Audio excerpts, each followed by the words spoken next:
when I went back down to Pascagoula after Hurricane Katrina, I had lived in Nashville for a long time, and my family had not lived in Pascagoula for many years. But I went down to Pascagoula, and I don't think a lot of people realized how devastated the coastline from Louisiana east all the way into Alabama was. The Mississippi coast was devastated. And so I saw where the little two-story, it was a moderate home, but it was a two-story house that I grew up in, and there was nothing but a concrete slab with a little white trailer sitting on it after Katrina, and that was just the scene up and down the whole Gulf Coast. And it really struck me, and I got to talking to some friends of mine who still live about a half a block back from where I grew up, and they're still there, and they have rebuilt their house, and I'm happy to say that the Gulf Coast and New Orleans, they both have been very resilient, and I'm very proud of the people I grew up with down there. But anyway, this song sort of came out of seeing that concrete slab where my house used to be and their story, my friend Paul and Julie Leonard and their daughter Hope. The song is called Hope and Love.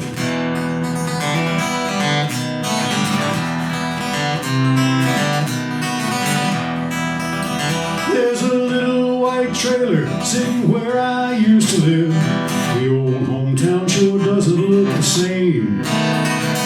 Unlike the worn-out sermon some old hard-shell preacher gives, hell came in with water, not with flames. I've lived in Pascagoula every minute of my life. Comes to storms, I never fool around. I heard about this big one, got my daughter and my wife to a place we used to think was higher ground. I told my wife Julie we would never give up hope. She said hope and love are life itself. When the wind stopped blowing and the water settled down, hope and love were all that we had left. There was 6 feet of water way up in my mama's house, where my wife and daughter Hope and I had gone. And we learned too quickly that fine furniture can float, and you can still tread water saying prayers. I told my wife Julie we would never give up hope. She said hope and love are life itself. When the wind stopped blowing and the water settled down, hope and love were all that we had left.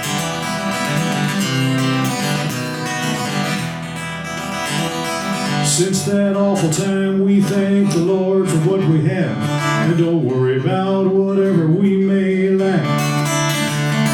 We still have each other, and everybody down here knows that it's up to God and us to bring our old town back. I told my wife Julie we would never give up hope. She said hope and love are life itself. When the wind stopped blowing and the water settled down, hope and love were all that we have left. Hope and love are all that we have left.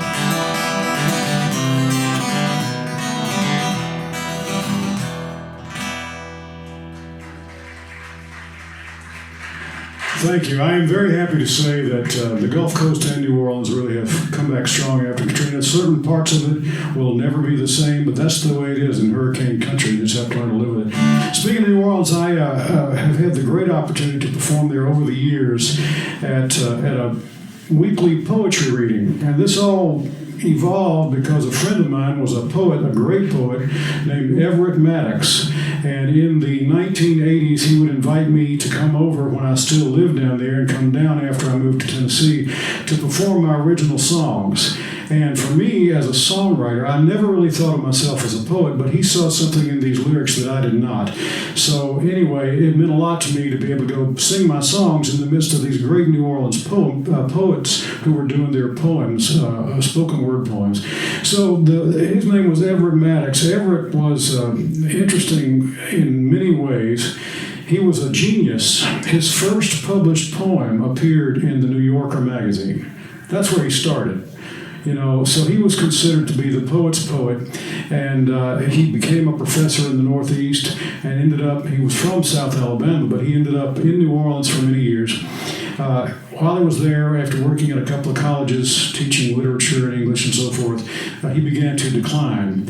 But no matter what his personal state might have been, and he went through a divorce and became homeless before that was even a word, but no matter what he was going through, he would always host this weekly poetry reading at the Maple Leaf Bar. And even when the poetry readings were not going on, he was sort of a fixture there. And it didn't matter how loud it got in the bar, he would hold court. People would gather around him and watch him recite literature works, poems. He could quote Mark Twain verbatim and William Shakespeare and all of these incredible literary icons. People would gather around as the music was played in the room next door to listen to him recite. And it seemed like the more he drank, the more accurate his quotes became. And he also developed a great skill of drinking all night and never paying for a single one of them himself. So he was an inspiration to me in a lot of ways. So I wrote this song about it. This is called Inspiration in Bar Scotch.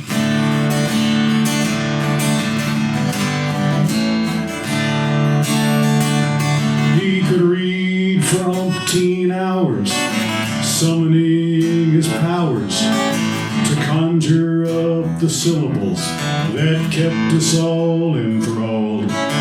Words were his best friends. They were with him at the end. When he said he was a mess, was how he'd like to be recalled. On that bar stool toward the right, at the Maple Leaf each night, he quoted Twain and Shakespeare verbatim as we watched New Orleans royalty, the king of irony, 80 proof poetry, inspiration and bar scotch. A distinguished man of letters, I've never seen one better. He could climb out of his mind and into yours on just a phrase. From New Yorker magazine to the streets of New Orleans, he chose drinking and strong thinking as the way to spend his days. On that bar stool toward the right, at the Maple Leaf each night, he quoted Twain and Shakespeare verbatim as we watched New Orleans royalty, the king of irony, 80 proof poetry, inspiration and bar scotch. It wasn't just the words, but the way he used to say them that brought you in to know the joke on life that he was playing.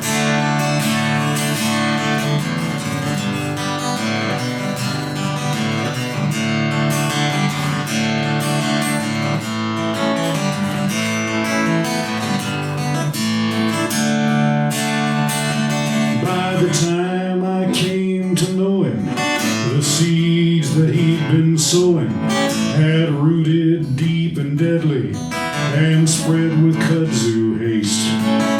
Still out of the dark shot his bright creative spark. With his pen he proved his life was no American waste.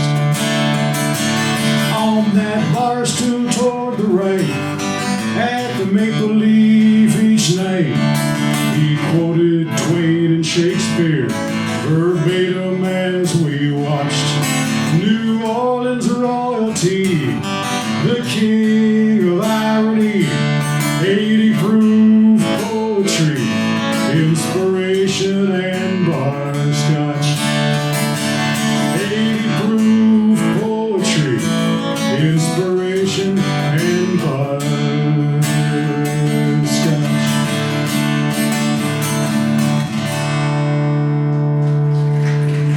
Oh, thank you so much.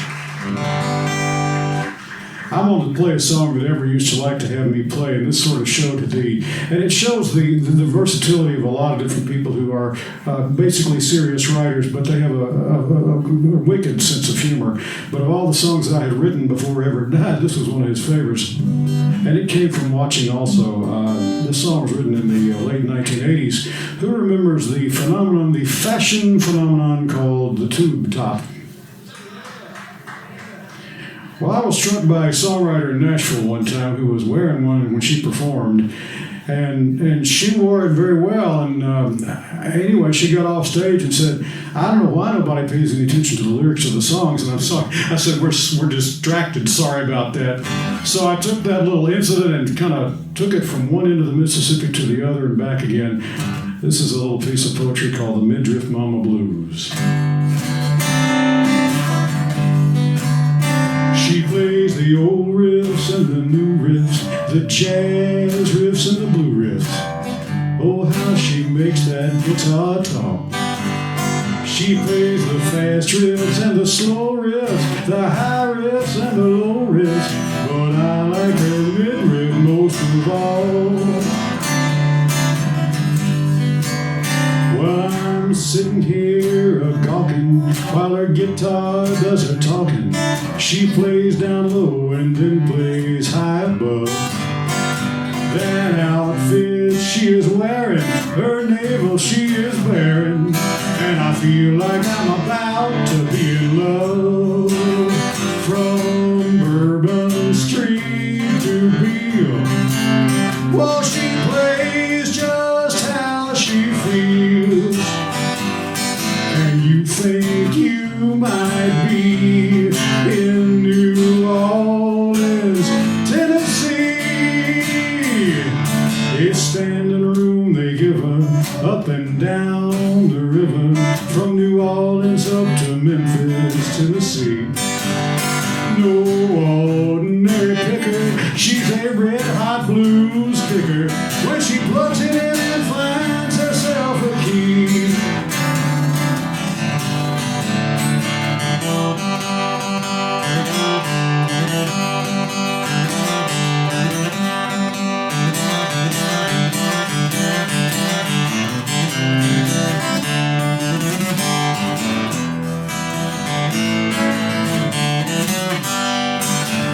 From Bourbon Street to Beale, well, she plays just how she feels, and you think you might be in New Orleans, Tennessee. She plays the old riffs and the new riffs, the jazz riffs and the blue riffs. Oh, how she makes that guitar talk. She plays the fast riffs and the low riffs, the high riffs and the slow riffs, but I like her mid-riff most of all. I like her mid-riff most of all.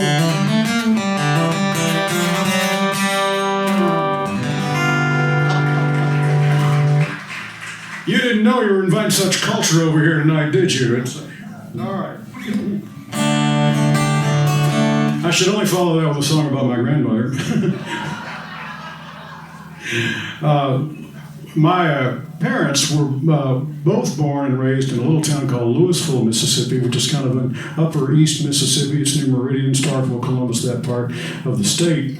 And when I was a little boy, I would go visit my grandmother in Louisville. Now, there are 7 first cousins on that side of the family. We're all still alive. We all still keep in touch. And our favorite thing there at my grandmother's house was an old wooden tobacco box that she had found. Now, I know that my grandmother did not chew tobacco, so I can't blame that on her, but she had an old wooden tobacco box.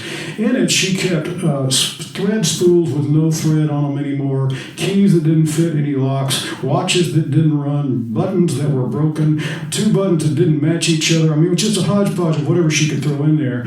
And it was so much fun. When we got there as kids, she would just turn that box upside down and we'd go nuts and just play with it as if they were the most expensive toys you could have bought. So anyway, I wrote this song about it, and perhaps there are 2 questions I'd like. Does anybody here remember a button box? I'm just curious, or something like it. Yeah. And does anybody here have a Meemaw in their family? That's what we called my grandmother. So anyway, this is a song called The Button Box.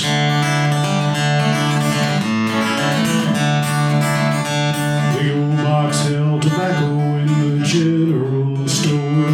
Old men bought it plug by plug till the old box held no more. Somehow my grandma got that box and put it to good use. She filled it up with buttons that were laying around loose.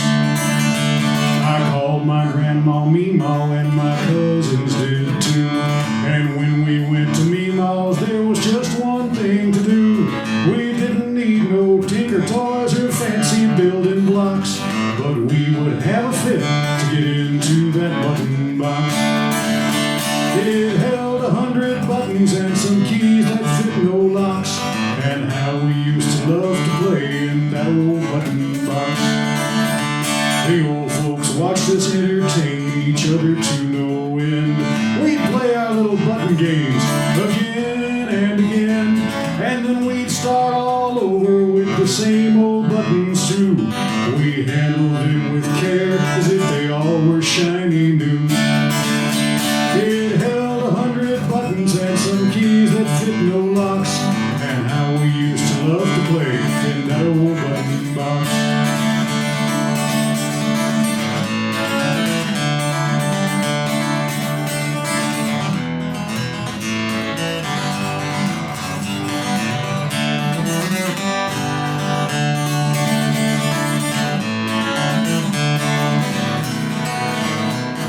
Now we are all older and our childhood days have passed, but we built some memories with buttons that will last. And we who were the children then have started our own flocks. Now only happy memories fill that old button box. It held 100 buttons and some keys that fit no locks. How we used to love to play in that old button box. It held 100 buttons and some keys that fit no locks. And we would have a fit to get into that button box.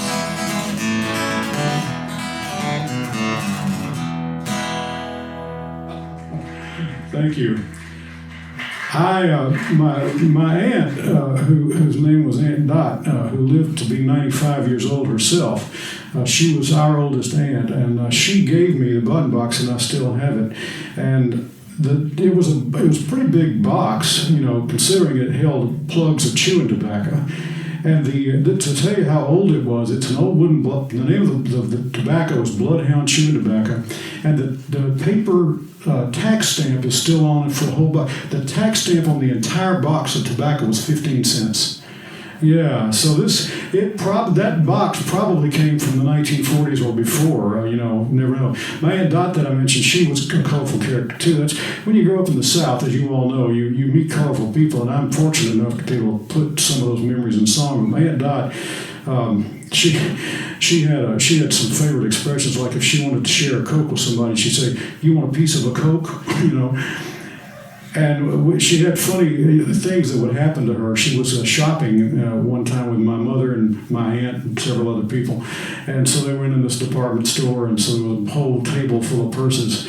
And she found the perfect purse. I mean, she said, "This is the perfect purse for me." So she took it to the counter, and my mother and my aunt started laughing.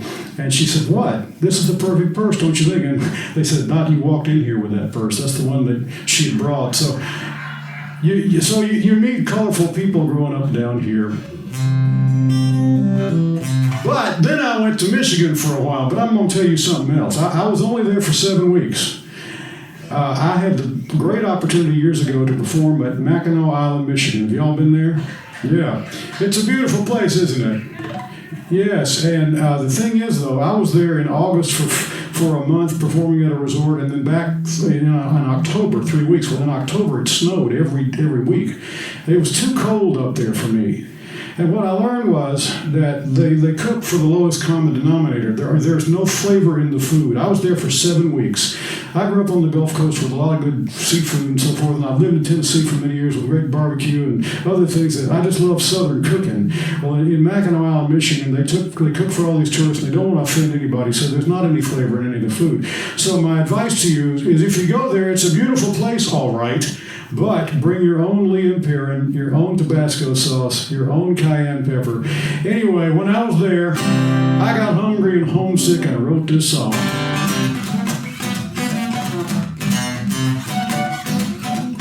Well, I'm north of Sheboygan, south of the Sioux. I'm up in Mackinac, Michigan, missing you. I'm way up north, but I'm down in the mouth, watching Canadian geese migrating south. The smartest bird I ever saw was that goose flying south from Mackinac. He don't need no suitcase bag to tote, no horse-drawn carriage or a ferry boat. He just flaps his wings and hits the sky. I'd be right with him if I could fly. I got the Mackinac blues. I got the Mackinac blues. 'Cause I wanna be in Tennessee with you. Well, I've been up here too long, a while. Whitefish and fudge just ain't my style. Tried the Mackinac style barbecue. Honey, get me down to that rendezvous. They got buffalo burgers way up here. They don't hold the candle to Mama Rotiers. The St. Bernards in Mackinac need their barrels filled with Tabasco sauce. And at breakfast, it's no thank you, ma'am. Don't feed Canadian bacon to a country ham. I got the Mackinac blues. I got the Mackinac blues.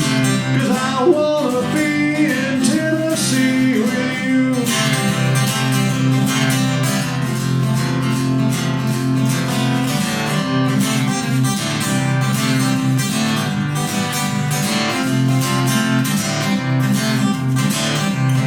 Well, my work up here is nearly done. It's been real and it's been fun. Tomorrow you will hear the sound of a southern boy who's Dixie bound.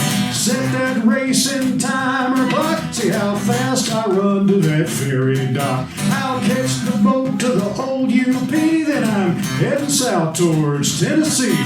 Memphis, Nashville, both will do, as long as I'm down there with you. I got the Mackinac blues. I got the Mackinac blues. 'Cause I wanna be in Tennessee with you. I got the Mackinac blues. I got the Mackinac blues. 'Cause I wanna be in Tennessee with you.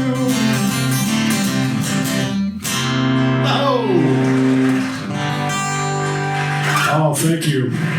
A while ago, I played one side of my two-sided 45 RPM records. It was a great deal. You know, 45s were the little record with the big hole as opposed to the big record with the little hole, the 33s. And see, you got two songs on the same record. It was crazy. It's like people that grew up with CDs don't know how that works, and now nobody knows what the B-side of a record is. Anyway, the song I played earlier, Seductive Eyes, was going to be the A-side of the record. But I was inspired to write a song about this place in New Orleans that I love to eat called the Community Grill. So I took them a tape of the song, and I said, I'm about to make a record of this. Would you all mind selling it? They said, we'll sell it at the checkout counter if you'll make Community Grill the A-side of the song. Welcome to the music business, ladies and gentlemen. So this was it. This is the song, and it was really only inspired because I just had a great time the first time I was ever there. What I like to do is park my car in a high-rise garage down in the French Quarter, get on that St. Charles Avenue streetcar ride all the way out St. Charles Avenue, past Lee Circle, past the Audubon Zoo, past Tulane University, till St. Charles makes that U-turn and becomes Carrollton Avenue. Get off at the first streetcar stop, go to the Community Grill, and order 2 eggs over easy with sausage and french fries on the side. There's a little cafe down on Carrollton Street. It's my favorite place to eat. You sit down, order, and eat your fill. There ain't no place better than Camellia Grill. That's a Camellia Grill. Chive cat waiters, a Camellia Grill. French fried potatoes. You sit down, order, and eat your fill. There ain't no place better than Camellia Grill. They got a chive cat waiter, he never stands still. He's moving all around the grill.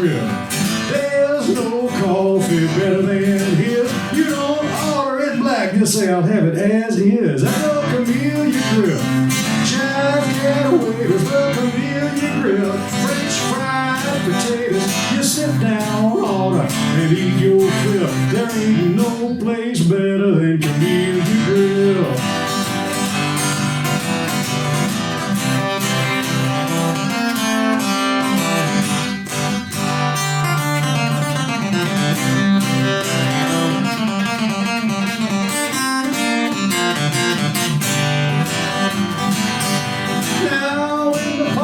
Over and you're feeling alright. The Camellia Grill is open late at night. How do you like those 2 eggs fried? It's sausage and French fries on the side at the Camellia Grill.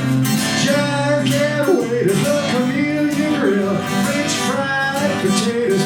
You sit down on and eat your fill. There ain't no place better than Camellia Grill. At the Camellia Grill.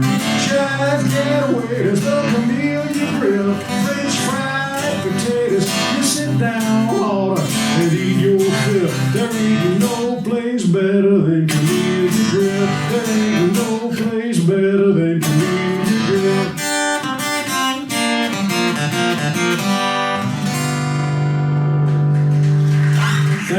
Thank you very much. I know I take a chance singing that in another establishment that serves food, but I hope people aren't just going to get up and drive to New Orleans right now. But anyway, thank y'all for having me. I've got more. Yeah, I'm on. Hi, folks.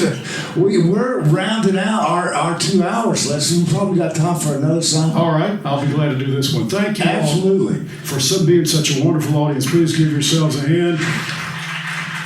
The fine wait staff and the kitchen staff, and of course the fine proprietors right over here. So yes, aren't they wonderful? And thank you all very much for your kind reception. I'm going to do this last song about New Orleans since Mardi Gras is coming up, and it's one that I close my shows with. New Orleans, as you know, is literally below sea level. And I always thought that was an interesting thing. It's probably what makes the people so unusual down there and why I love them so much. So they inspired this song. This is called Below the Level of the Sea.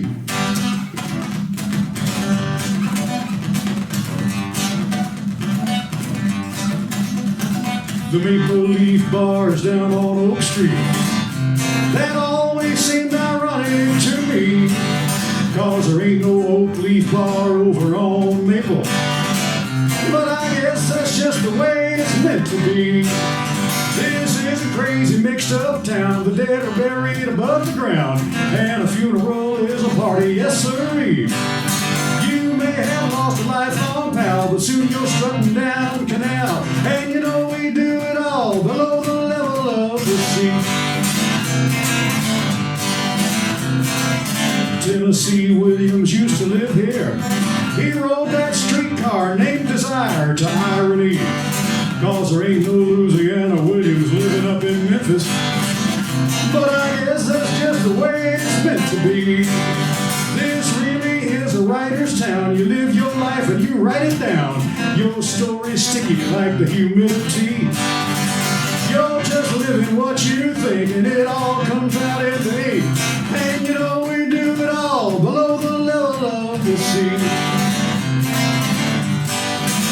From the river to the Garden District, dramas do unfold. Those crawfish-eating lawyers use Napoleonic code.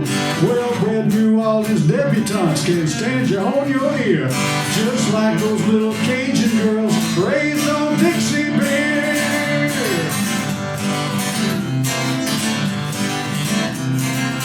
Carrollton Station ain't no roundhouse, but this lonesome streetcar's here to get some juice. And just like a streetcar, I have found out that rolling with the flow ain't running loose. Oh, I may never settle down, but she's my lady, she's my town. Her rhythm and her blues, they're part of me. And when the Saints go marching in, you'll see this lonesome boy again. And I know we'll do it all below the level of the sea.